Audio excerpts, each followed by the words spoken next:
Limit x tends to a tan x minus a by x square minus a square. So దీన్ని ఈ విధంగా మనం split చేసుకోవాలి. Limit x tends to a tan x minus a, డినామినేటర్లో x square minus a square అంటే x minus a into x plus a. So దీన్ని మనం two లిమిట్స్గా స్ప్లిట్ చేసుకోవాలి. Limit x tends to a tan x minus a by x minus a. So ఇది ఒక limit. So ఇది డినామినేటర్లో ఉంది కాబట్టి దాన్ని మనం డినామినేటర్లోనే సపరేట్గా ఈ విధంగా మనం రాసుకోవచ్చు. Limit x tends to A X plus a. So numerator అనేది ఒక స్టాండర్డ్ లిమిట్. లిమిట్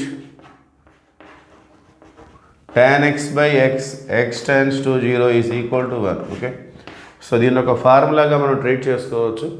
సో ఇది ఎలాగైతే ఉందో ఎక్స్ రెండు సేమ్ ఉన్నాయో ఇక్కడ కూడా tan x మైనస్ ఏ ఎక్స్ మైనస్ ఏ ఇట్లా రెండు సేమ్ ఉంటే దాని వాల్యూ 1. ఓకే, అది x tends to A. So అట్లానే డినామినేటర్లో వచ్చేసి ఎక్స్ ప్లస్లో ఏ సబ్స్టిట్యూట్ చేసుకోవడమే, ఏ ప్లస్ ఏ 2a. సో ఫైనల్గా 1/2a అనేది ఆన్సర్.